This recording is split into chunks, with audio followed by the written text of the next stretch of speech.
Hello everyone and welcome back to my channel. I am so happy you're here to talk all about my current favorite things. I have so many things that I am currently hyper fixated on and I really needed an outlet to talk about them, so that's gonna be today's video. I used to do a lot of current favorites and it used to be like a monthly thing, but I just realistically monthly isn't gonna work for me right now. So this is just like a culmination of the last couple months of my must-haves that I would recommend to you in a bunch of different categories. So if there's something here that you're not super into, I'll put timestamps so that you can skip around.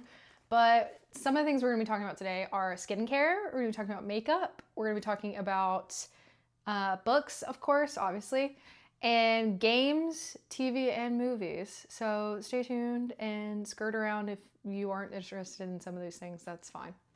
Okay, so we're gonna start out with skincare, just because I don't necessarily talk about skincare that often, but I have two things that I really wanna highlight today. And one of them is kind of like a brand, and I feel like they're fairly popular, but honestly, they're not popular enough because this brand is so good. It's the Ordinary brand. You can get it at Ulta, and I believe you can also get it at Target. These are very inexpensive. I think each of these is probably like $6, anywhere from like $6 to $10.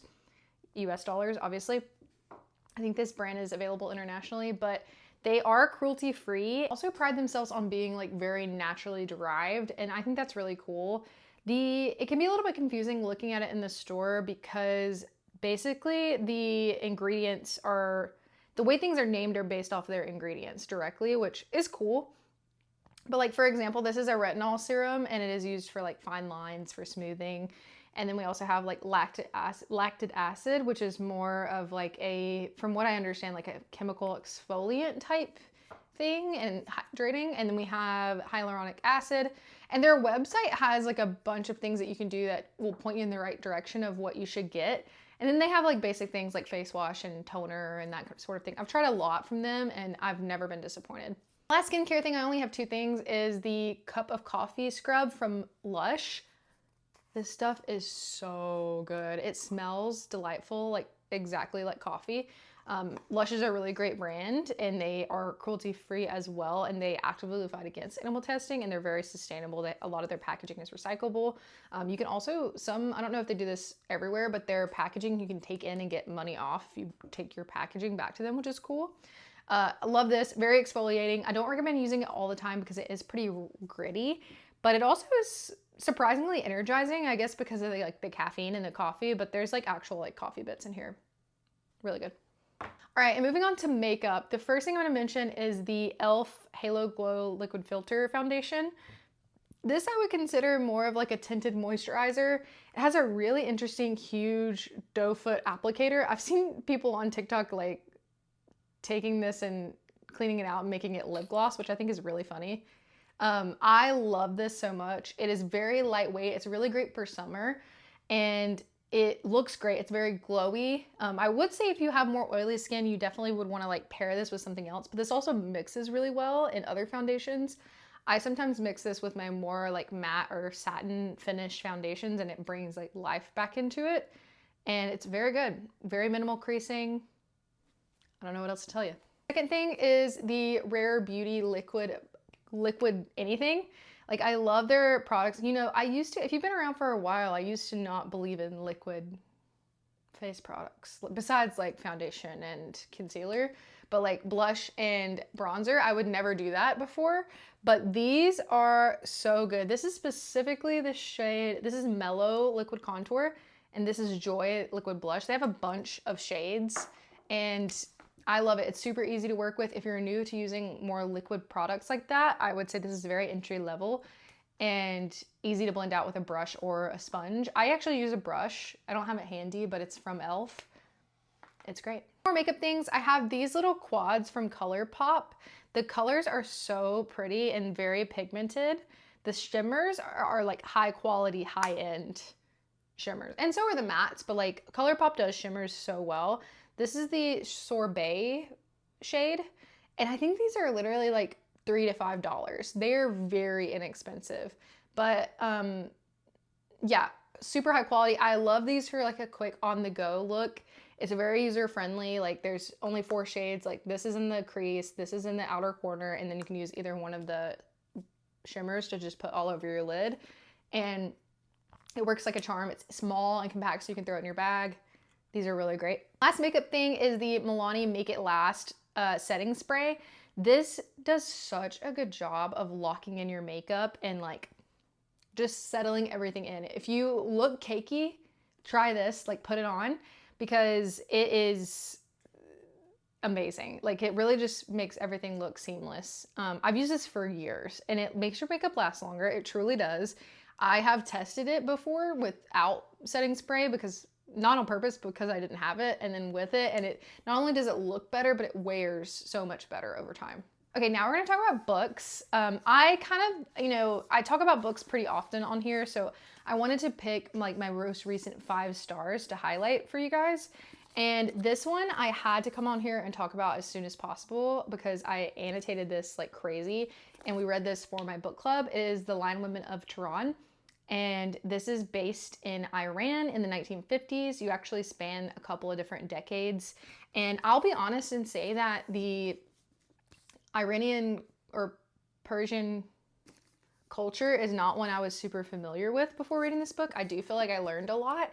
Obviously, this is fiction. This is a historical fiction novel following 2 best friends as they are coming of age and having to handle the political turmoil and the kind of like cultural and religious revolution that was happening in Iran at the time.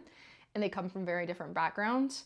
And you're kind of seeing them navigate life in a very mirrored way, of one of them being super involved in activism and feminism and standing up for what's going on. And then one that is more like in the shadows, more reserved and just trying to get by. And the way that that impacts their friendship as they get older and the way that things shift. This just comes together so beautifully. The tone, the writing is so beautiful. The way that this author is able to articulate scenes in such a beautiful way. There's a scene, I don't want to spoil anything, where someone is drunk, and the way that they navigate them through that scene is just so unique and like cool. All that to say, it is very emotional. There are some potentially triggering things that happen in here. There is mentions of assault, but it is not in any detail. It's off screen, but you are navigating that with someone, like them dealing with their feelings after that happens to them. So just keep that in mind. Obviously, a lot of racism is happening in this book. And I would say, honestly, less racism and more anti-feminism and misogyny. So yeah, I love this. I thought it was beautiful and would recommend it to literally everyone.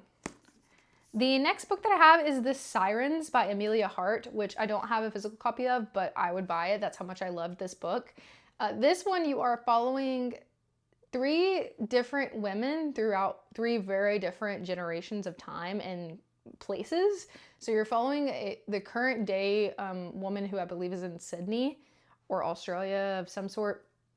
I know the author is Australian. Amelia Hart also wrote Wayward, which I really enjoyed. This is, if you liked Wayward, you will definitely like this one. It is a very similar style. So if you didn't like that book, I don't think you would like this one. If you don't like the kind of like interconnected woven stories throughout time, this one is also, I would consider, historical. Look at me loving historical fiction this month. I'm shook. But this one is very much focused on feminism as well, but the folklore that Amelia Hart writes into her books like very seamlessly is always very intriguing to me. Like this is like historical fantasy, I would say, but it isn't necessarily super leaning into those fantasy elements. It's more like magical realism, folklore type, speculative. But I really like this one. I think it does a really good job, again, of like tackling some big topics that are very important. And then now we're gonna move on to games.